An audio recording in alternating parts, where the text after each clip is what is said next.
Hörmətli, dəyərli masa iştirakçıları, əziz qonaqlar, hamınızı salamlayıram və məmnuniyyətlə bugün tədqiqat nəticələri ilə bölüşmək istəyirəm. Sizi bugün rəqəmlərlə çox yormayacağıq. Əsas məsələ rəqəmlərdən gələn nəticələrdir. Və mən əvvəldə bir balaca metodologiya məsələlərinə toxunacağım, tədqiqatın, belə deyək, mətbəxindən danışacağım. Ondan sonra əsas nəticələri təqdim edərək, müzakirələrə açıq elan edəcəm. Nəsillər arası münasibətlər ümumiyyətlə müxtəlif istiqamətlərin predmetidir. Yəni, həm sosiologiya, həm sosial iş, psixologiya, sosial antropologiya, iqtisadiyyat sahəsində bu mövzu çox aktual mövzu hesab olunur. Hətta bu il sosial iş sahəsində əsas mövzu, yəni qlobal səviyyədə əsas mövzu dayanıqlı inkişaf naminə nəsillər arası münasibətlərin gücləndirilməsidir və bu təsadüfi deyil. Bizim tədqiqatın keçirilməsində əsas məqsəd Azərbaycan ailəsində nəsillər arası münasibətləri öyrənməkdir.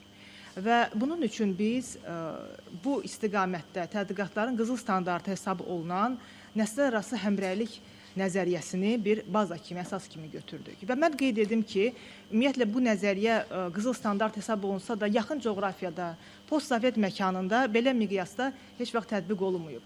Yəni, çox məhdud həcmdə onun normativ tərəfləri, kiçik hansısa hissələri tətbiq olunub. Ancaq tətbiq deyərkən mən həm də onu vurğulamaq istəyirəm ki, biz əvvəlki tədqiqatlarımızda olduğu kimi bu tədqiqatda da xarici nəzəriyyəni götürüb birbaşa olaraq ölkəmizə tətbiq eləməmişik. Yəni, bilavasitə burada adaptasiyadan söhbət gedir. Yəni, nəzəriyyənin istiqamətlərini götürərək Azərbaycan kontekstinə, Azərbaycan mentallığına uyğun tədqiqat dizaynı həyata keçirilmişdir.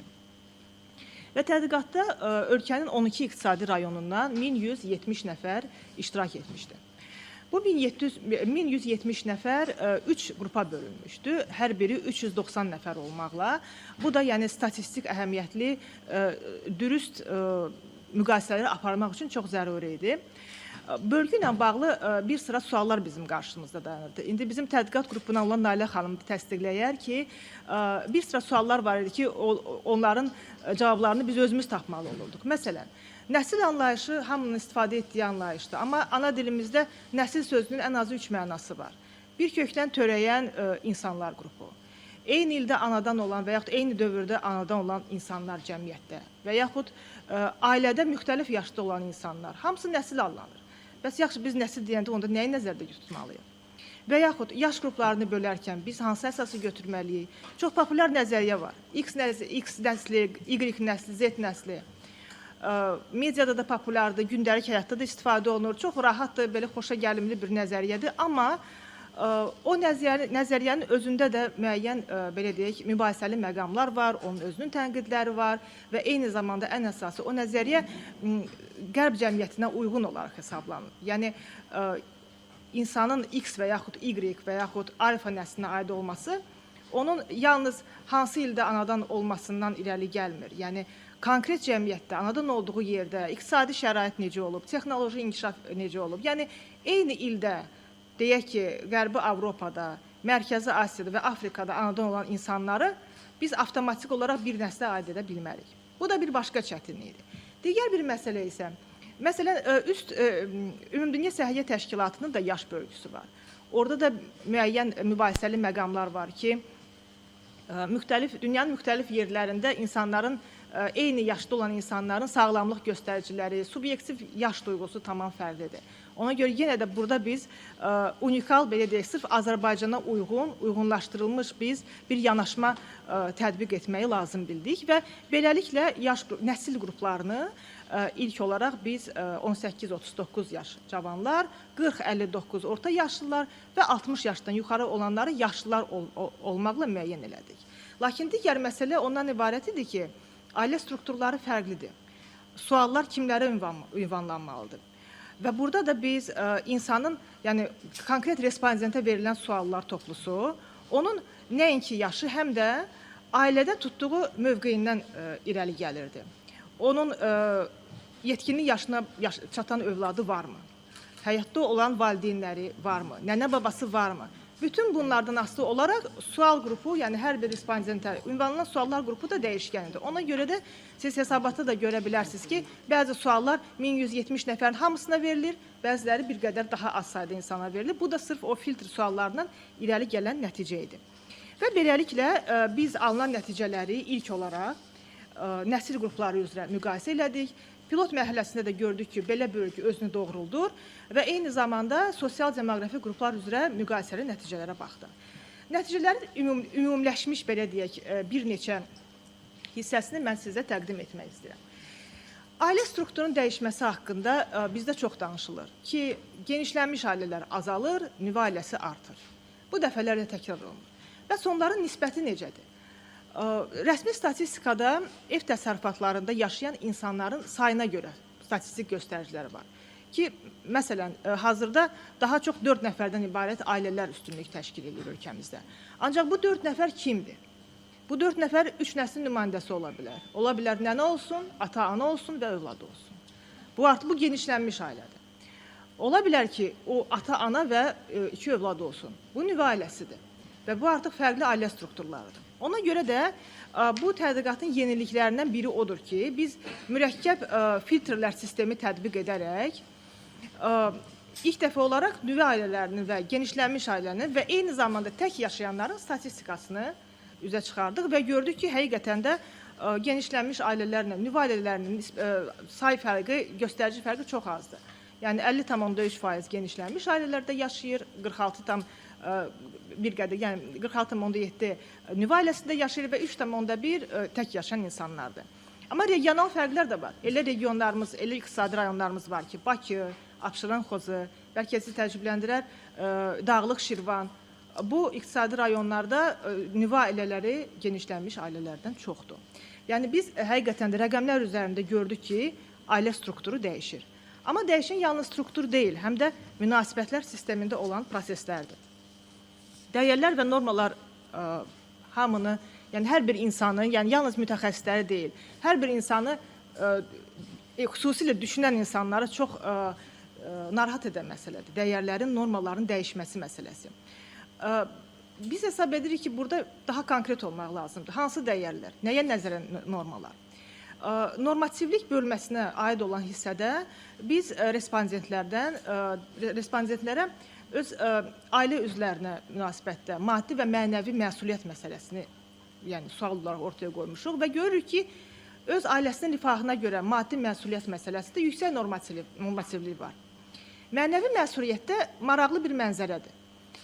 Əgər biz şaquli münasibətləri götürürsə ailədə, yəni valideyn-övlad münasibətləri, övladlara nəzərən mənəvi məsuliyyət yaşından asılı olmayaraq bütün respondentlər üçün kifayət qədər əhəmiyyətli məsələdir. Yəni müəyyən yaş fərqlərindən dolayı faiz fərqləri olsa da, yenə də biz görürük ki, yüksək normativlik var.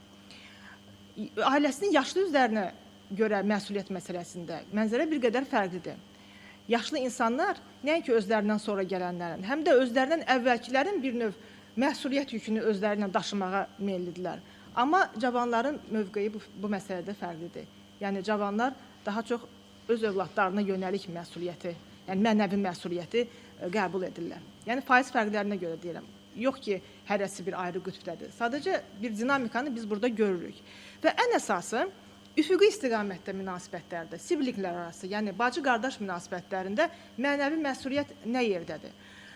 Biz görürük ki, yaşlı nəslə aid olanların 70%-ə yaxını insanın, bacı-qardaşının davranışına görə məsuliyyət daşıması fikri ilə razıdır. Ancaq cavanlar arasında bu göstərici 44%-dir. Bu isə o deməkdir ki, bayaq qeyd etdiyim kimi, ailənin yalnız strukturu dəyişmir. Üfüqi istiqamətdə ailə institutunda bir növ fərdiləşmə gedir. Yəni, nüvə ailələri ki, deyirik, artır. Bu, hər ev təsərrüfatı artıq özünə görə məsuliyyəti özlərinə götürməyə başlayır. Bir növ, belə deyək, fərdiyyətçilik meyllərinin artdığını biz burada aydın şəkildə görə bilərik. Başqa bir məsələ yeni kommunikasiya vasitələri ilə bağlıdır. Adətən mediada çox səslənir ki, mobil telefonlar ailələrə mənfi təsir göstərir. Biz, demək, bu tədqiqatın kommunikasiyaya aid olan hissəsində övladından ayrı yaşayan insanlardan soruşuruq ki, övladlarınızla görüşməkdən əlavə necə əlaqə saxlayırsınız və bütün əlaqə vasitələrini, mobil telefonu, ev telefonu, bunlar hamısını, sosial şəbəkələr, WhatsApp, bunların hamısını təklif edirik cavab kimi. Eyni zamanda valideyndən ayrı yaşayan övladlardan soruşur ki, valideyninizdən görüşməkdən əlavə necə əlaqə saxlayırsınız və görürük ki, burada o əvvəlki, məsələn, ev telefonu kimi vasitə artıq çox az göstəriciyə malikdir. 5%, kimdəsə 7%. Əsas aparıcı mövqe gəlir mobil telefonların üzərinə düşür, WhatsApp-ın üzərinə düşür və biz burada görürük ki, yeni texnologiyalar birmənalı dəyərləndirilə bilməz. Yəni, yeni texnologiyalar bir tərəfdən ailə münasibətlərində özgələşmə, müəyyən problemlər, kommunikasiya problemləri yaradırsa, digər tərəfdən ayrı yaşayan ailə üzvlərinin kommunikasiyasının hifz olunmasında rol oynamış olur. Başqa bir məsələ ailə daxilində identifikasiya məsələsidir. Yəni, insanlar, ümumən məlumdur ki, insanlar nə dərəcədə bir-birləri arasında bir oxşarlıq görürsə, o qədər də onlar arasında belə deyək, anlaşma, razılaşma ehtimalı çox olur. Xüsusilə ailədə bu həssas məsələdir. Övlad özünü valideynlərindən çox fərqli görəndə bəzən tənhalıq hissi yaşaya bilər. Valideyn övladlarına baxıb görəndə ki, övladlar ona heç oxşamırlar, o da onu bir frustrasiya, müəyyən negativ yaşantılara sövq edə bilər. Və biz respondentlərdən həm valideynlərinə, həm də övladlarına nəzərən soruşuruq ki, demək soruşuruq ki, özünüzü valideyninizlə müqayisə eləyəndə daha çox oxşarmı görürsünüz onlara özünüzü, yoxsa fərqli görürsünüz? Və bir valideynlərdən soruşur ki, bəs övladları özünüzlə müqayisə eləyəndə oxşar yoxsa fərqli görürsünüz? Biz görürük ki, hər 3 nəfərdən biri özünü valideynlərindən fərqli görür. Və təqribən o qədəri övladlarının özündən fərqli görür. Və bu da bir tendensiyadır. Bunun, belə deyək də, iki müstəvisi var, iki şərh müstəvisi var. Biri odur ki, həqiqətən də, yəni o fərqlilik nə qədər çoxdursa, insanlar arasında bir, belə deyək, fikir ayrılığı, müəyyən münaqişələr, böhranlar da ola bilər, onun ehtimalı artır. Amma digər tərəfdən oxşarlıq da bəzən bir illüziya ola bilər. Çünki insanı yalnız ailəsi deyil, həm də onun mühiti, onun yaşadığı dövr böyüdür. Və bəzən oxşarlıq illüziyası ona gətirib çıxarır ki, insan qarşısındakından həddindən artıq çox anlayış gözləyir. Sanki başqası da mənim kimi düşünməlidir, mənim kimi hiss etməlidir, mənim kimi yanaşmalıdır hər şeyə. Bu isə yeni problemlər, yəni yeni bir çağırışdır. Yəni münasibətləri qurmaqda yeni əsasların axtarışına çağırışdır. Ümumən, az qalıb. Ümumən yaşa görə fərqlərə... Ötməmişəm, hə. Ümumən, yaşa görə biz fərqlərə nəzər salsaq, həqiqətən də görürük ki, fərdiyyətçilik meyilləri cavan nəsildə getdikcə daha da artır. Biz birgə yaşayışla bağlı olan bölmədə əvvəl normativ suallar vermişik ki, sizcə ailənin yaşlı və cavan ailə üzvləri birlikdə yaşasalar yaxşıdır, yoxsa ayrı yaşasalar yaxşıdır? Bu bir normaları ifadə edir və əksəriyyət deyib ki, birlikdə yaşasalar yaxşıdır. Sonra biz soruşmuşuq, yaxşı, bəs sizin özünüzün seçiminiz olsa, siz necə yaşayarsınız, birlikdə yoxsa ayrı? Və burada çox maraqlı, böyük və eyni zamanda çox nəzərə çarpan biz faiz fərqlərini görürük.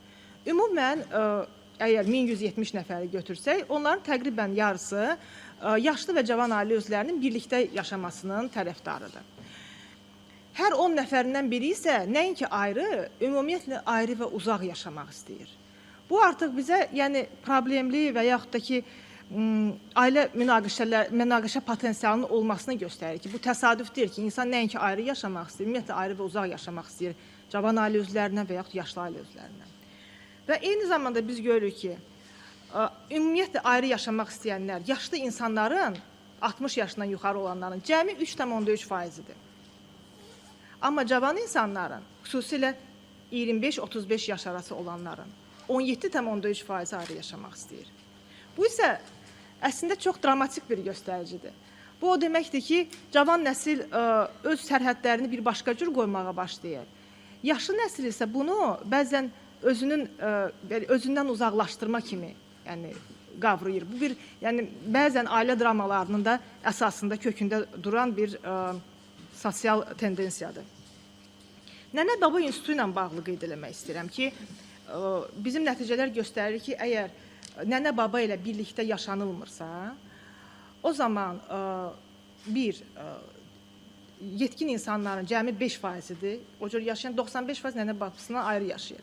Və onlar arasında nənə babasını ən tez ayda bir dəfə görən və ildə bir neçə dəfə görən daha çoxdur, nəinki nənə babasını tez-tez görən.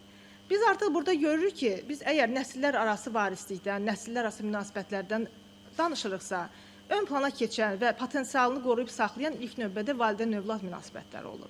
Yəni, nənə babanın təsiri, nənə babanın o varisliyi, o ailə dəyərlərinin ötürməsi bir növ yetkinlik yaşına qədər əsasən həyata keçirir. Yetkinlik yaşından sonra artıq o distansiya obyektiv səbəblərdən, işə düzəlmə, miqrasiya, təhsillə bağlı başqa bir yerə köçməklə əlaqədar artıq zəifləyir bu bağlar. Bir də biz regional fərqlərə toxunmaq istərdik. Regional fərqlər də ondan ibarətdir ki, həqiqətən də biz görürük ki, urbanizasiya, daxili miqrasiya meylləri bəzi regionlarda kritik vəziyyətə yaxın bir forma alıbdır. Məsələn, Abşeron Xızıda nüvə ailələri daha çoxdur, nəinki Bakıda. Və məhz Abşeron Xızı iqtisadi rayonunda nəslər arası münasibətlərlə bağlı sualların əksəriyyətində belə deyək, uzaqlaşmaya, özgələşməyə meyl daha yüksəkdir. Bu çox nəzərə çarpan bir tendensiyadır. Oxşar tendensiya, məsələn, Dağlıq Şirvanda var. Və yaxud maraqlı bir, yəni bu tədqiqat həm də yeni tədqiqat sualları ortaya qoyur. Məsələn, mərkəzi aranda rəyə soruşulan hər 10 nəfərdən biri tək yaşayır. Və ümumiyyətlə ölkədə tək yaşayanların böyük hissəsi mərkəz arasında. Bu niyə görə belə baş verir? Yəni, bu da əlavə suallardır. Eyni zamanda boşanma məsələsi ilə bağlı danışarkən bizdə məsələn üzə çıxan odur ki, boşanma həm də nəsillər arası münasibətlərdə özgələşməyə gətirib çıxarır. İnsan öz ailəsinin böyüklərindən özgələşməsinə gətirib çıxardır ki, bu da yeni tədqiqat suallarını ortaya qoyur. Çıxışımı ümumləşdirərək bir neçə məqamı istəyirəm deyim. Ümumiyyətlə, qlobal səviyyədə nəsillər arası münasibətlərdə ümumi tendensiyalar var. Bunlardan biri fərdiyyətçiliyin artması, lakin fiziki olaraq insanların, yəni nəsillərin bir-birindən ayrılmasına rəğmən qarşılığı asılılığın artmasıdır. Ailə qayğısına olan tələbatın artmasıdır. Bu bir paradoksdur. Yəni, bir yana fərdiyyətçilik artır, müstəqilləşmə meyli, ayrı yaşamaq meyli artır, amma digər tərəfdən insanlar yenə də bir-birindən asılıdır. Və bu da, yəni bu yeni dövrdə insanların, yəni nəsillər arası münasibətlərin hifz olunması üçün yeni çağırışdır. Və ən əsası mən qeyd etmək istəyirəm ki, bütün bu, mən bir tədqiqatçı kimi mövqeyimi, yəni sonda belə ifadə etmək istəyirəm ki, bütün bu fərdiləşmə meyillərinə baxmayaraq, bu meyilləri ailəsinin, yəni ailə üzvləri, valideynlərlə münasibətlərdə o emosionallığın itirilməsi kimi dərk etmək düzgün deyil. Yəni, bir yandan fərdiləşmə istəyi var cavan nəsildə, ancaq digər bir yandan valideynlərlə münasibət öz dərin əhəmiyyətini qoruyub saxlamaqdadır. Ona görə də mən hesab edirəm ki, xüsusi, belə deyək, dəstək mexanizmləri, peşəkar dəstəyin artırılması sayəsində bütün bu fərdiləşmə, avtonomiya meyillərinə baxmayaraq, nəsillər arası münasibətlərdə olan ən dərin, ən dəyərli, ən əziz nə varsa onu qoruyub saxlamaq mümkündür. Çox sağ olun diqqətinizə görə.